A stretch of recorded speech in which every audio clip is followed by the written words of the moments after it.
il arrive un instant où l'on comprend que l'existence se charge de trop de poids inutile, et ce constat ne vient pas de la fatigue, mais d'une lucidité qui mûrit lentement.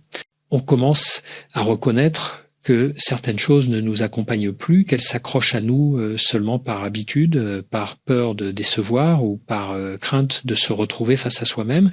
C'est là que naît le geste silencieux, celui de retirer, de épurer, de laisser partir sans fracas. Ce n'est pas un acte théâtral ni une rupture spectaculaire, c'est une façon de réapprendre à respirer en mettant de côté ce qui trouble la clarté intérieure. Parler de cette démarche demande délicatesse parce qu'elle ne se vit pas dans le bruit, mais dans cette zone intime où l'esprit discerne ce qui nourrit et ce qui ronge. Éliminer en silence n'est pas fuir, c'est cesser de se débattre contre ce qui n'a plus de place dans notre évolution personnelle. On se surprend alors à observer différemment les réactions, les obligations que l'on s'imposait, les automatismes qui guidaient nos journées.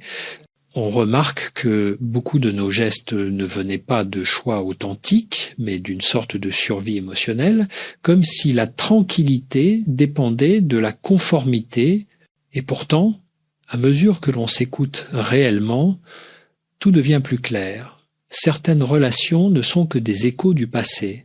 Certaines attentes ne reflètent plus la personne que l'on devient. Certains discours intérieurs minent la confiance au lieu de la renforcer. Quand on prend conscience de cela, le retrait silencieux commence presque naturellement.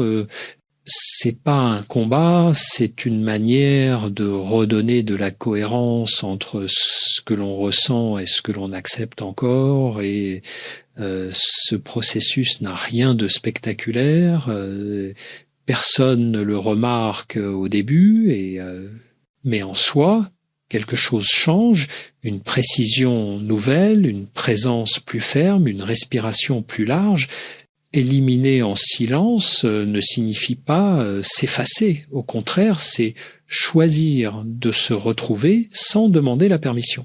Il y a une dignité profonde dans ce geste, se délester sans faire porter la responsabilité à qui que ce soit, avancer sans accusation, simplement parce que l'on sait que continuer à porter certaines charges nous éloigne de notre équilibre. On ne parle pas de renoncer au monde, mais de renoncer aux distorsions qui l'alourdissent. Et ce premier pas, même discret, transforme déjà la manière dont on habite sa propre vie. Il devient essentiel d'observer ces petites formes de lourdeur qui se glissent dans nos journées sans qu'on les voie venir.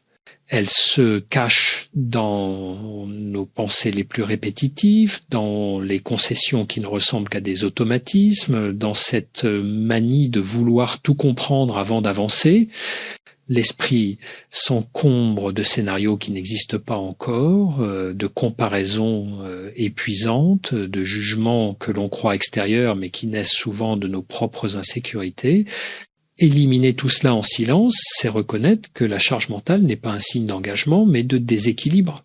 On n'a pas besoin d'expliquer pourquoi on met fin à certaines habitudes mentales. Le simple fait de s'en détacher redonne de la place à ce qui était étouffé par le bruit intérieur.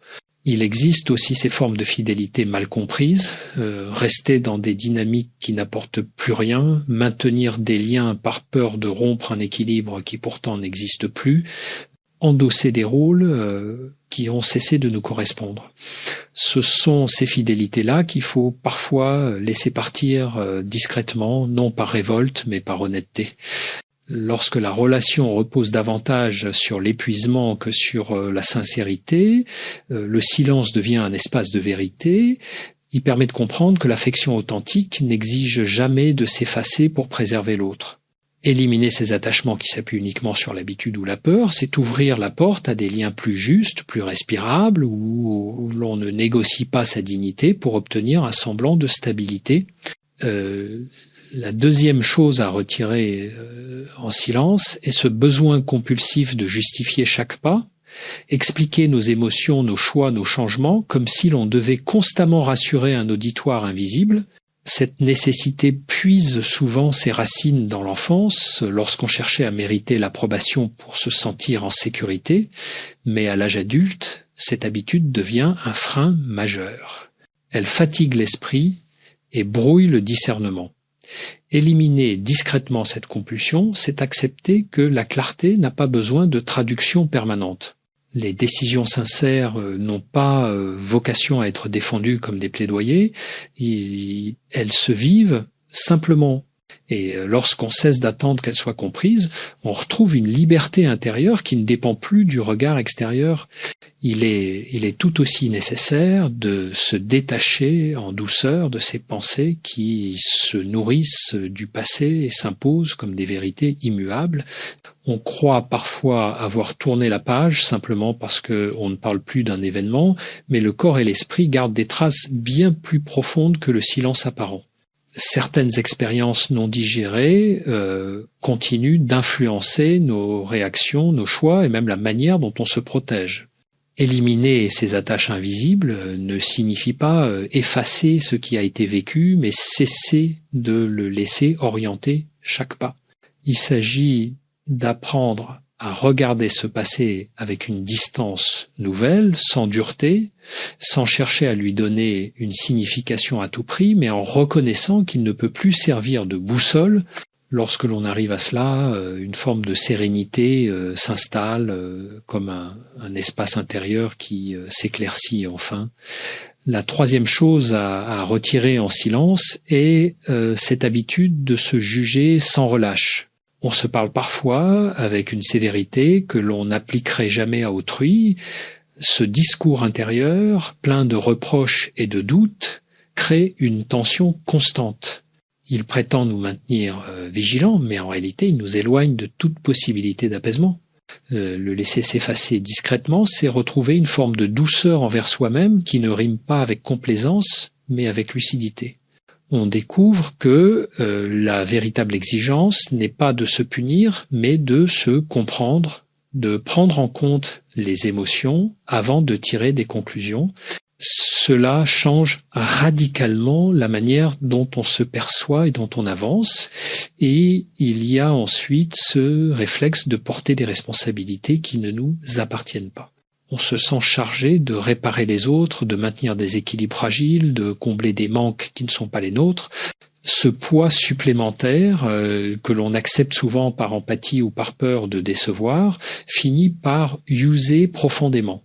Éliminer cette surcharge en silence, c'est reconnaître que chacun a son propre chemin à parcourir et que s'épuiser à porter les fardeaux d'autrui ne construit rien de solide. Ce retrait n'a rien d'égoïste. Au contraire, il permet d'offrir une présence plus authentique, plus stable, et d'éviter que la générosité ne devienne une forme d'abandon de soi. Poser ses limites discrètement permet de se recentrer, d'être plus en accord avec ses propres forces et de ne plus se perdre dans des responsabilités qui dépassent nos capacités réelles. Il est également indispensable de prendre conscience de la place que prend l'anticipation excessive dans nos journées. On finit par imaginer des issues négatives avant même que les situations existent, comme si prévoir le pire pouvait offrir une forme de protection invisible. En réalité, cette projection constante nous éloigne du présent, nous enferme dans une tension subtile et permanente qui fatigue autant l'esprit que le corps. Retirer cette habitude en silence, c'est apprendre à distinguer entre prudence et anxiété, entre préparation et contrôle. Cela demande de revenir à ce qui est réellement là, sans multiplier des scénarios imaginaires qui n'ont d'autre effet que de brouiller la perception. En faisant ce tri discret, on retrouve une respiration plus calme, une capacité d'action plus claire et une présence plus ancrée. Il vient ensuite ce besoin de maintenir un contrôle absolu sur tout ce qui nous entoure. On croit parfois que gérer chaque détail évitera les déceptions, les imprévus, les erreurs. Pourtant, cette volonté de maîtriser l'immaîtrisable crée une pression constante, comme si chaque minute devait être vérifiée, ajustée, surveillée, Éliminer en silence cet excès de contrôle, c'est accepter que la vie possède sa propre dynamique et que notre force réside davantage dans l'adaptabilité que dans la rigidité.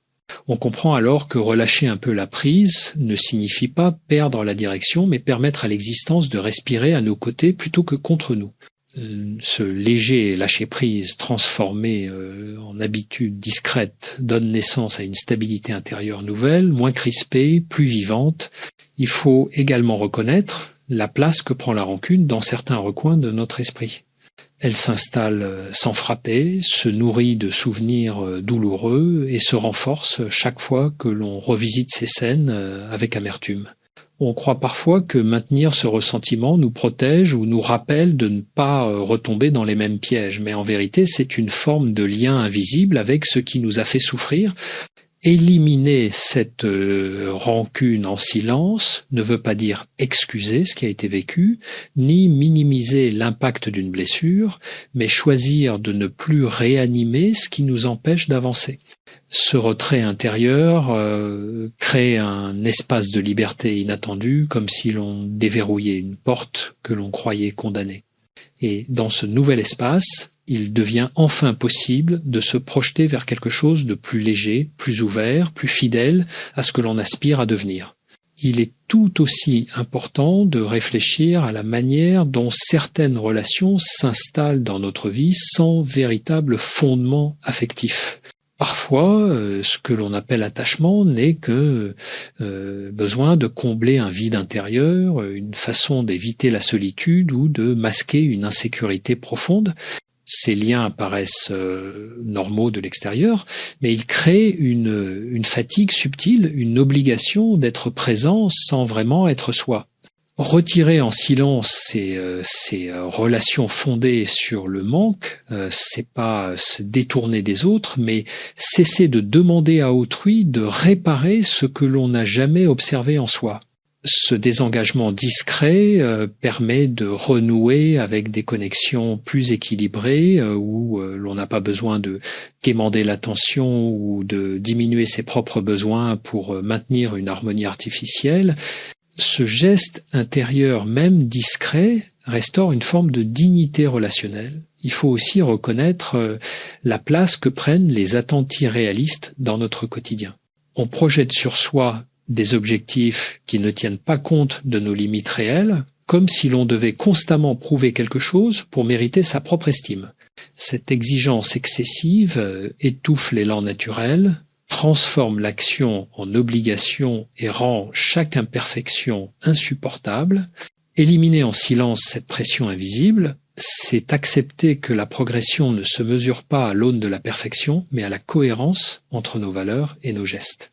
Lorsque ces attentes cessent de diriger nos pas, la vie retrouve une fluidité inattendue. On agit davantage par conviction que par contrainte et cette différence change tout. L'énergie se stabilise, l'esprit se clarifie et l'on cesse de confondre ambition et auto-sabotage. Un autre élément à retirer discrètement est cette tendance à se laisser absorber par un futur idéalisé. On imagine que la sérénité apparaîtra lorsque certaines conditions seront réunies, lorsque tel projet aboutira, lorsque telle étape sera franchie. Cette promesse d'un bonheur futur agit comme un mirage qui repousse toujours le moment d'habiter pleinement sa vie. Éliminer cette projection en silence, c'est rappeler à l'esprit que la présence n'est pas une récompense, mais un exercice. C'est pas renoncer à ses rêves, mais cesser d'attendre que la réalité extérieure s'aligne parfaitement avant de se sentir légitime d'être bien. Cette transition intérieure ramène l'attention vers ce qui est disponible maintenant, vers ces gestes ordinaires qui, mis bout à bout, construisent une existence plus stable et plus entière. Il devient alors nécessaire de se pencher sur cette habitude, de vouloir tout expliquer, comme si chaque mouvement intérieur devait être accompagné d'un commentaire pour rassurer ceux qui nous entourent. On croit parfois que la transparence totale est une forme de loyauté, mais elle finit surtout par diluer l'essentiel.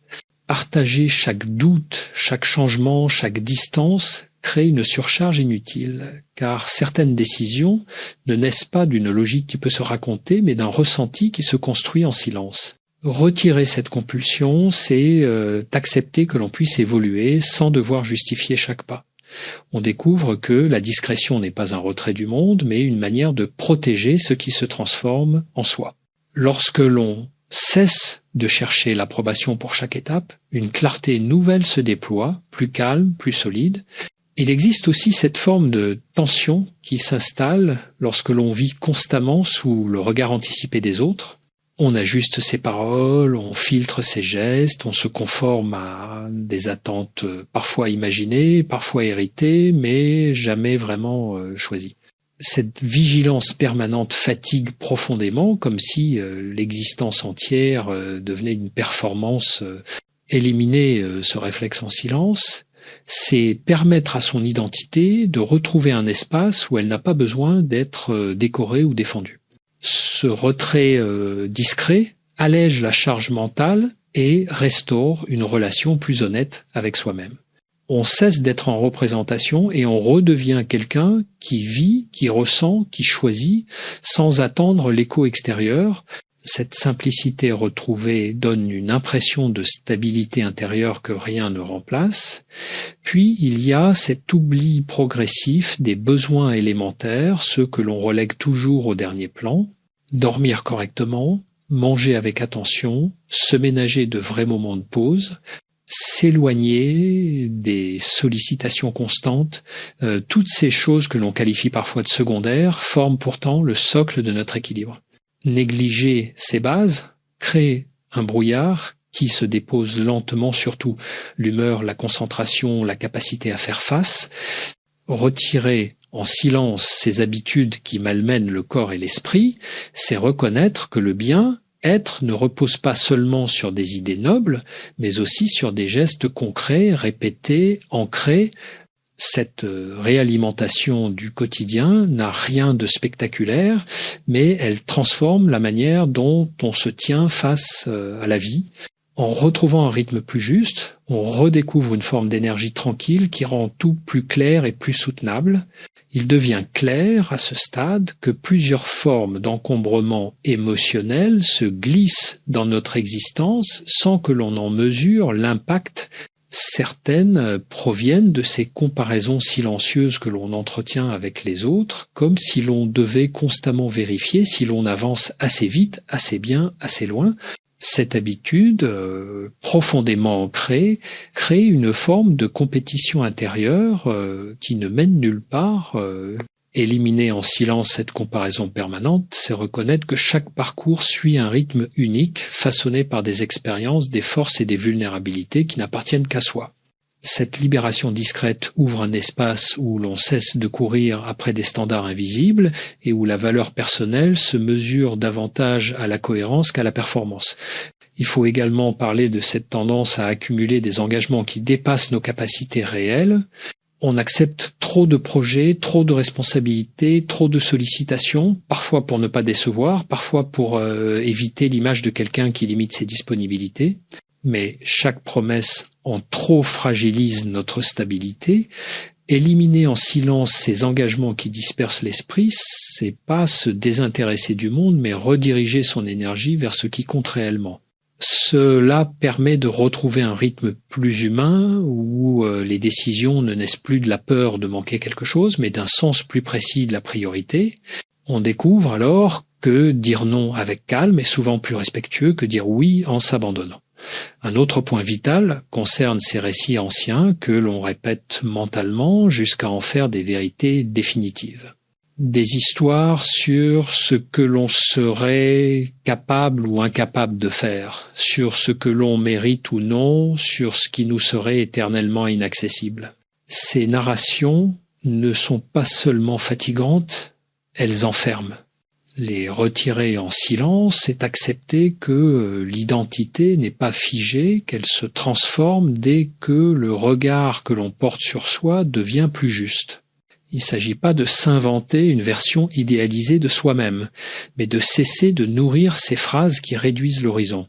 Quand ces discours internes perdent de leur pouvoir, une forme de légèreté s'installe, comme un espace où l'on peut enfin imaginer autrement, agir différemment, respirer plus largement. Arrive enfin cette nécessité de cesser de repousser ce qui demande à être vécu maintenant.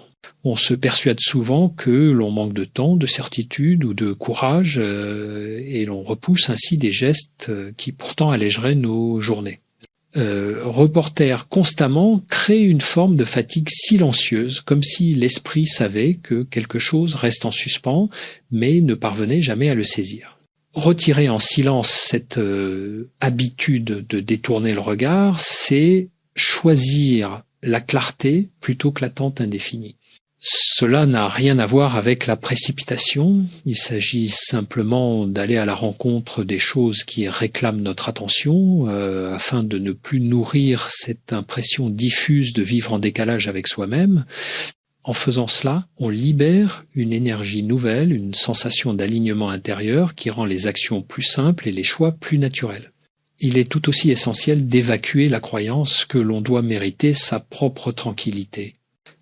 Certains passent des années à attendre un moment parfait pour se sentir légitime d'être en paix, comme si la sérénité devait être gagnée à force de sacrifices ou de réussites accumulées.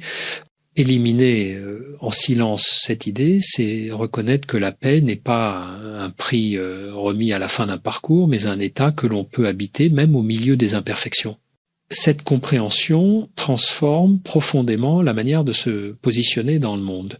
Elle permet de retrouver un rapport plus direct à la vie sans attendre qu'elle nous accorde une validation que l'on ne s'accorde pas soi-même. C'est pas de l'indulgence, mais une forme de maturité émotionnelle qui reconnecte chaque geste à un sens plus authentique. Et lorsque tous ces retraits silencieux s'additionnent, quelque chose de subtil se produit. Une stabilité se forme, non pas spectaculaire, mais durable.